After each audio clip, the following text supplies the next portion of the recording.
अस्सलाम वालेकुम नाज़रीन, आप इस वक्त देख रहे हैं रोशन टीवी इंटरनेशनल। मैं हूं नसीर, जर्मनी के स्टूडियो से। आज फिर मेरे साथ हैं तीन अफराद, तीन दोस्त, मिला जुला तबसरा करेंगे मुल्की हालात पर और बैन अवी हालात पर, और यूरोप की बातें भी हो सकता करें हम। मैं चलता हूं सबसे पहले जो हमारे हाई कोर्ट के एडवोकेट हैं, सरदार खिजर महमूद साहब। हर रोज़ अच्छा तबसरा करते हैं, लोग कमेंट्स करते हैं, इनके बोल को पसंद करते हैं। जी अस्सलाम वालेकुम। जी वालेकुम सलाम रहमतुल्लाह बरकातुहू। खबरें बड़ी दर्दनाक आ रही हैं। सऊदी अरब ने भी लाल झंडी दिखा दी है। पता नहीं, कभी वो हौसला अफजाई करता है, कभी वो पीछे हट जाता है।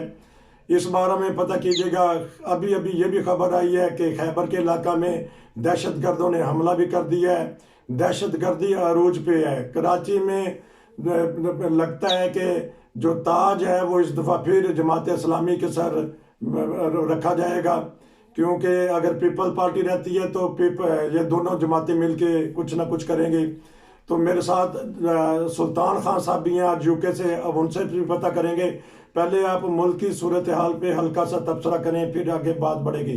जी जी बिल्कुल ऐसे ही है कि आज अभी कुछ देर पहले जो है वो खैबर पख्तूनख्वा में एक चेक पोस्ट पे हमला किया है। कलादम तहरीक तालिबान के लोगों ने, और वो चौकी थी उसको आग लगा दी गई है। और अभी तक वहां पे लगातार फायरिंग जारी है। कल एक ईरान के बॉर्डर पे मामला हुआ जिसमें 4 हमारे सिक्योरिटी फोर्सेस के लोग जो शहीद किए गए हैं।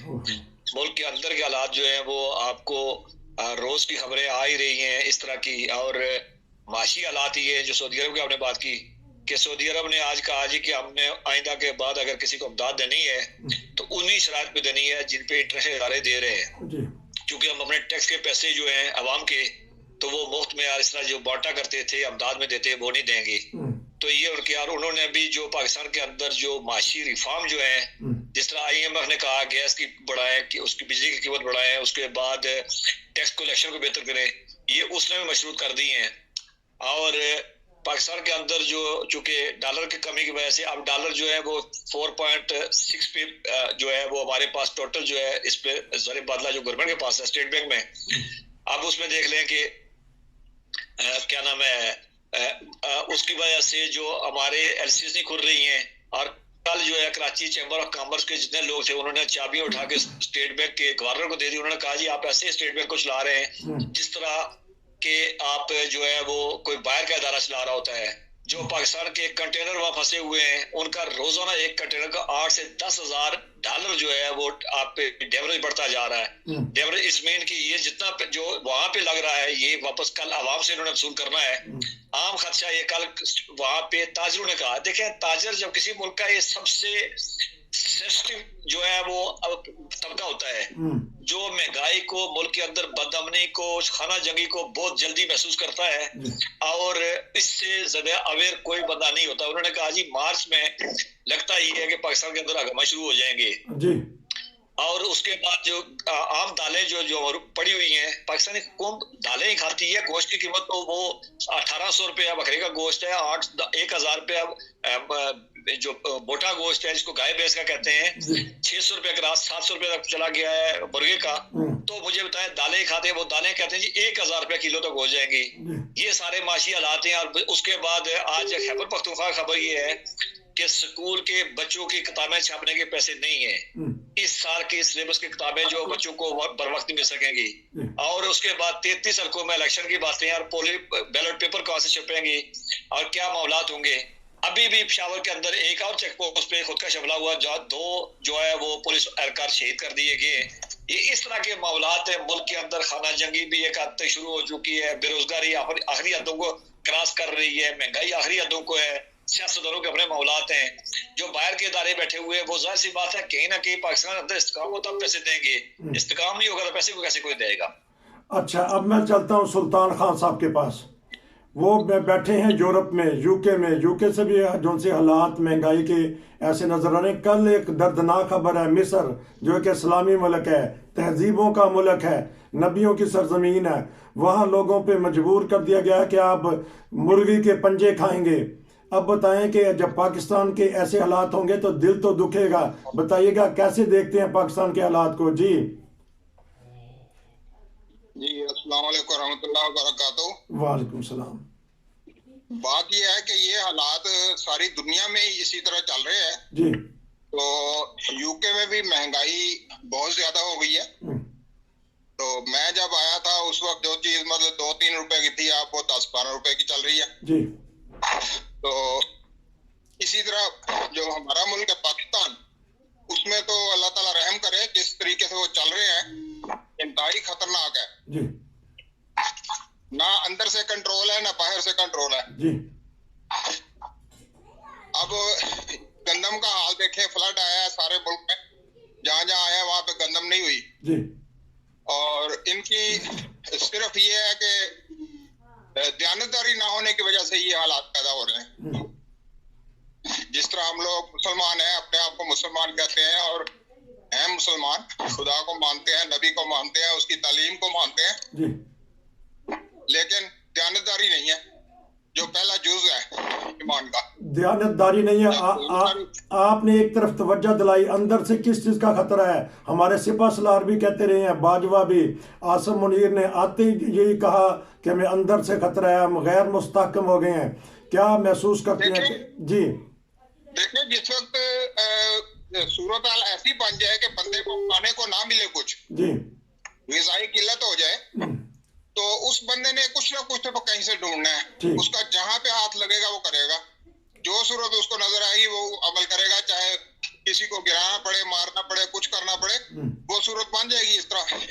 फिर इर्द गिर्द जो है अपने गिरदनवा में, यानी मोमिन का हुक्म ये है कि आप अपने आप को ठीक रखने के लिए गिरदनवा में नजर रखें। जी। है जी? जी। जी। जी। गिरदनवा में नजर रखेंगे तो आपको पता चलता रहेगा कि आपका दुश्मन कौन है, आपका सजन कौन है, कौन आपका हमदर्द है। तो वो ये नजर नहीं रख रहे। तो लोग उसकी वजह ये है कि जी। जी। जी बताइए। उसकी वजह ये है कि नजर तो तब रखते हैं ना जब दयानतदारी होगी, कि अपने मुल्क का मुफाद भी रखें, अपने दोस्तों से मिलने का मुफाद भी रखें। जब वो रखेंगे तो फिर बात बनेगी, नहीं रखेंगे तो फिर कुछ भी नहीं होगा।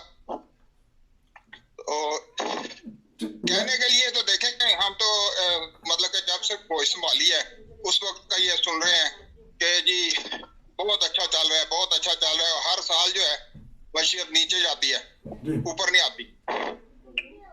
जी। माशी हालात खराब हो गए हैं। लोग बैंकों से पैसा निकलवा रहे हैं, कहते हैं कि सोना खरीद रहे हैं, डॉलर खरीद रहे हैं।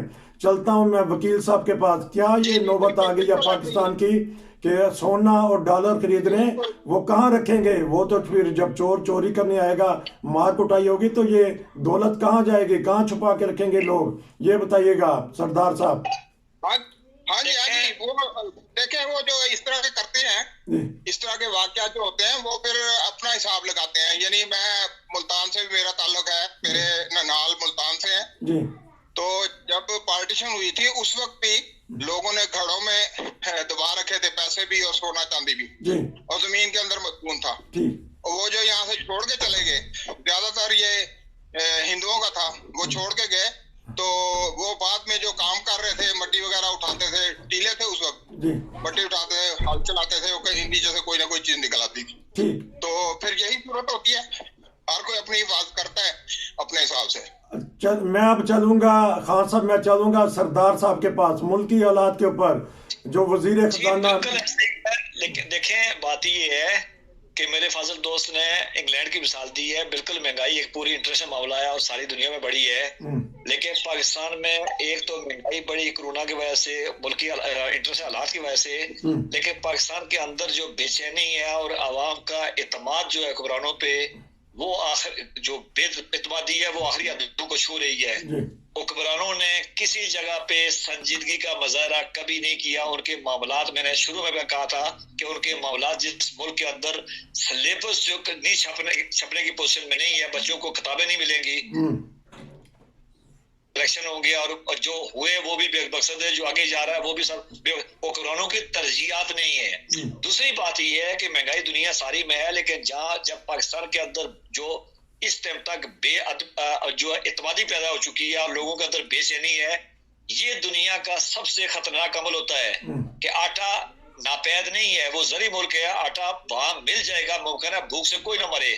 लेकिन जो बेचैनी पैदा हो चुकी है, उस बेचैनी की वजह से हुआ ये है कि जिसके पास जो था, जो दुकानदार है, उसने स्टोर करके रख लिया। इनके पास एक जहाँ पे वो सेफ हाउसेज में रहते हैं, वहां उनको खतरा नहीं है, वहां ना इस पुलिस से वास्ता पड़ता है, ना इस निजाम से वास्ता पड़ता है, ना जेल से जुलूस से पड़ता है। और दूसरी अवाम वो है जो घर से निकलती है, उसको सुजुकी वाले से लेके रक्शे वाले तक लूटता है, और पूरा दिन वो उसकी डेड बॉडी भी सड़कों में मिलती है, वो अस्पतालों के वो कचरा डब्बों में उसके बच्चों की लाशें मिलती हैं। ये सारा वो दूसरा पाकिस्तान जो है वहां बेचती है। और याद रखेंगे दूसरा पाकिस्तान जो है ये 21 करोड़ का है। 21 करोड़ के अंदर जब बेचैनी पैदा होगी, वहां पे वो परेशानी पैदा होगी, और जब वो देखेंगे कि हमें भूख से मरने लगे, तो फिर मुल्क के अंदर जो हालात बनेंगे और ये कैसा एक सीक्वेंस के साथ बनते जा रहे हैं। हर गुजरता दिन जो है वो वहां पे परेशानी बढ़ती जा रही है। सरहदों के अंदर हालात ठीक नहीं, सरहदों के हालात ठीक नहीं है, अंदर बेचैनी है, हुक्मरानों के अपने मामलात हैं, मजहबी तबका उसके अपने मामलात हैं। तो ये सारा मिलके एक रात में नहीं हुआ। ये 70 साल की जो कमाई है वो अब सामने आने शुरू हो गई है। सुल्तान खान साहब, आपने एक भरपूर बात सुनी है सरदार साहब की। इंतहा पसंदी रोज पे है, श्रीलंका के हालात बनने वाले हैं। जिस तरह आपने पहले कहा कि लोग, बिल्कुल सुल्तान साहब ने ठीक कहा है। ये जब इस तरह के हालात बनते हैं तो फिर हर इंसान जो है ना वो किसी के कंट्रोल में नहीं रहता, क्योंकि उसको अपनी जान की और अपने घर की फिक्र होती है। अब ये इस वक्त हमें तो जो नजर आ रहा है, ये सिंध में बहुत सारा जो ये स्टॉक था गंदम का, इन्होंने ऐसे ही रख के खत्म कर दिया है, सबको मतलब बेकार कर दिया है। वो जानवरों के खाने का भी नहीं रहा। अगर इनकी मेंटेनेंस होती इस चीज में, ये बराबर की तकसीम करते, तो मुल्क में इस तरह का बुरहान नहीं आना था गंदम का, आटे का या दूसरी चीजों का। असल बुनियादी चीज ये है कि जब झूठ बंदा बोलता है तो झूठ के आगे झूठ ही बोलना पड़ता है। इन्होंने अवाम से झूठ बोला है, अवाम के साथ ध्यानदारी से नहीं किया काम, और अपना मुफाद देखा है हर काम में। यानी हर काम जो ये कराते या करते हैं उसमें अपना कमीशन रखो और खाओ पियो और चले जाओ। ठीक है, अवाम के लिए उन्होंने कुछ नहीं सोचा। अगर अवाम के लिए सोचते तो आज ये हालात होते ही ना। 70 सालों में इन्होंने यही काम किया। जहां से शुरू करें आप, जहां से शुरू करें, अयूब खान से शुरू कर लें, वो तरीका उन्होंने, उनका यही था। वो थोड़ा खाते थे, ये ज्यादा खाते हैं। उन्होंने तरीके से खाया, इन्होंने बेतुका खाया।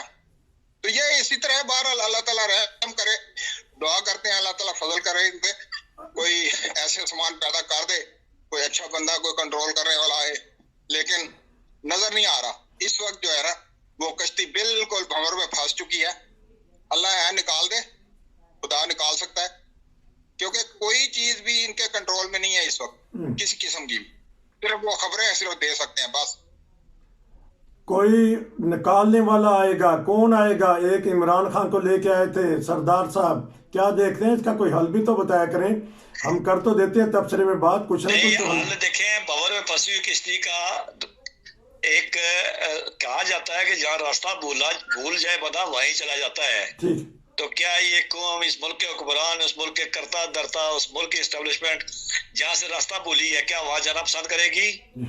अयूब खान के बोल ठीक बिल्कुल सही बात है कि उसका एक ऐसा दौर था कि जिसको किसी तौर पे मसाली नहीं कह सकते हैं, लेकिन वो वक्त था जब आप दुनिया को कर्जा देते थे। जिस मुल्क पे आप बैठ के तब प्रोग्राम कर रहे हैं, इस मुल्क को कर्जा दिया है। इन मुल्कों को कोरिया जैसे मुल्कों को माशी पॉलिसी बना के दी गई है। लेकिन क्या वजह हुई कि वो उस मुल्क का जो करता धरता थे, जिनके जो मुल्क में गले में तावीज की तरह थे, उनके साथ क्या सलूक किया गया। और उसके बाद फिर करते करते करते अब पहुंचे कहाँ पे? 50 साल की कहानी है। मुल्क जब टूटते हैं या मुल्क कमजोर होते हैं तो इतना अरसा लग जाता है उनको। सिर्फ ये है कि तोना जिस्म हो तो बीमारियां सामने नजर नहीं आती हैं, या कम अज कम वो जिस्म बताता नहीं है। लेकिन जब बीमारियां सामने आ जाएं, चेहरे पे आ जाएं, आंखें ढलक जाएं, चेहरे की खाल लटक जाए, उसके बाद नाक से पानी बहना शुरू हो जाए, फिर सबसे होता है। अब मामला सिर्फ यही है कि वो जो खेल शुरू किया गया था, जो इंसानियत सोच खेल शुरू किया गया था मुल्क के अंदर, और वो सारी मिलके अब एक पैकेज बन चुकी है। और उस पैकेज का ये बात बिल्कुल सही है मेरे दोस्त ने कहा कि खुदा करे वो खालिक की कुल कायनात है, वो क्या नहीं कर सकता है। लेकिन ऐसा हमने देखा नहीं है, उसकी सुन्नत नहीं देखी हमने कि जब भंवर में फंस जाएं और भंवर वाले जब खुद माफी ना मांगे या खुद उस रास्ते पे वापस जाए जहाँ से रास्ता भूले हैं, तो वो भंवर जो है वो पानी किश्ती में जाना शुरू हो जाता है और किश्ती डूबना शुरू हो जाती है। लगता है उनको कुछ समझ नहीं आ रही है। लगता है इस कि टाइम पाकिस्तान की तमाम सियासी जमातें वक्तार बैठी हुई हैं, मुल्क कहाँ पे है, हर बंदा सवाल कर रहा है, हर बंदा पूछ रहा है, और आने वाला हर दिन जो है वो पहले से पेचीदा होता जा रहा है। मिर्जा साहब भी लगता है कि ऑन हो गए हैं। आवाज आ रही है मिर्जा साहब आपको? मिर्जा साहब आपको आवाज आ रही है? अच्छा, उनके साथ लगता है कनेक्शन नहीं मिल सका। आप बताइए सुल्तान खान साहब, पाकिस्तान का जो बेहतरीन दिमाग बाहर हिजरत कर रहा है, इमरान खान कहते हैं अल्लाह ताला भी उसका साथ देता है, उस वक्त देता है जब इंसान अपने पिछले गुनाह की माफी सच्चे दिल से मांगे जी।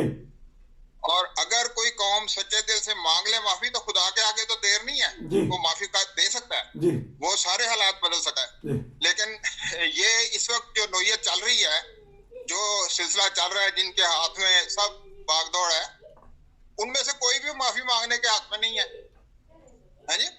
खुदा के आगे वो जाते जरूर हैं लेकिन वापस आ जाते हैं रास्ते से ही, ठीक आखिर तक पहुंचे तो फिर है ना। तो फिलहाल तो हालात नहीं नजर आ रहे कोई भी। चले जी। स्कूलों का बहुत बुरा हाल है। स्कूलों में अब सिलेबस छापने के लिए पैसे नहीं है जी। वो कहाँ से आएंगे, कहाँ कौन से बच्चे पढ़ेंगे, तो आगे नस्ल कौन सी तरक्की करेगी, क्या होगा? ठीक, कुछ भी नहीं होगा। तो मैं एक तो पहले सिलेबस इन्होंने वो दिया था जिसमें कोई स्टूडेंट मतलब पढ़ ही ना सके जी। है जी। ठीक, मतलब उसके इल्म में इजाफा ना हो, बस सिर्फ इतना हो गया अपना नाम शाम लिख ले, 1 2 3 4 कर ले बस। मतलब सिलेबस होना चाहिए, इल्मी होना चाहिए। मैं तो अब यहाँ पे यूके में आया हूँ, यहाँ देखा है कि पहली दूसरी के बच्चे जो हैं वो हमसे ज्यादा इल्म रखते हैं। वजह क्या है? वजह यही है कि उनका सिलेबस इस किस्म का, उनका तरीका ही है पढ़ाने का। बच्चों को वो इल्म दो जो दुनिया चल रही है जिस तरह, हमारे वो देते नहीं है। मैं चलूंगा सरदार साहब के पास। सिलेबस आपने वकालत वहां से पढ़ी, वहीं स्कूलों में गए, वहीं से स्टडी की, वहीं सर्विस की, हाई कोर्ट के वकील बने। अब बताइएगा कि सिलेबस का क्या नुक्स है? आखिरी 2-3 मिनट है और फिर मंजिल तक किस तरह पहुंचा जा सकता है जी, फिर उसके बाद तबसरा खत्म करेंगे। देखें, सिलेबस के अंदर तब्दीलियां इतनी आती रही जिसको अल्लाह देता कहा जाता था, उसको एडी कहा जाता है। अच्छा। और वक्त के साथ वहाँ पे कीमतें बढ़ी हैं, किताबें छपी है, कीमतें बढ़ी हैं, लेकिन इल्म का मायार बुलंद नहीं हुआ जी।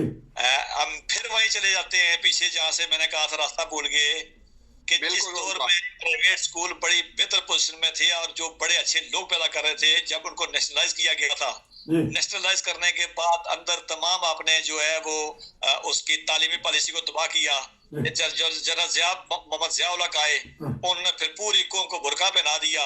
उस बुरका पहनी हुई कौम के पास ये है कि वो बुरका पहन के उसी सिलेबस में, वो बुरका पोस्ट सिलेबस था उसके पास। अब वो जब बाहर गली में निकली है, तेज आंधी चल रही है, ठोकरें खा रही है, उसको रास्ता सुझाई नहीं देता है। तो सिलेबस दुनिया के साथ मिलकर नहीं, उन्होंने अपनी ज़हन की इख्तरा के मुताबिक उन्होंने सिलेबस तश्कील दिया था। और अब ये है कि अब देखें लगातार कानून साजी देखें कि सब पंजाब में होती रही, मैं नाम नहीं लेना चाहता हूँ, बात कहीं और निकल जाती है। वहां पे जो बड़े लोगों के बच्चे थे वो किसी और स्कूलों में पढ़ते थे, जो गरीबों के बच्चे थे वो उनको उसी लिए पढ़ाया जाता है कि ये वोट दे सके, क्लर्की की ड्यूटी कर सके या कहीं पे फौज का इंदर बन सके, तो उनको ये पढ़ाया जाता रहा है। अब रास्ते सारे मसदूद हो चुके हैं और अब जिस साइड में देखें आपको अंधेरा नजर आता है, अंधेरा ही नजर आता है। दोनों भाइयों का बहुत शुक्रिया। इंशाल्लाह दोबारा आपको एक टॉपिक दूंगा, उसके ऊपर बात करेंगे कि हमारी सियासी जो क़यादत है इस वक्त वो आपस में उलझी हुई है और रियासत पाकिस्तान को नुकसान पहुंच रहा है। नसीर को इजाजत दीजिए, फिर मिलेंगे। अस्सलाम वालेकुम। वालेकुम सलाम।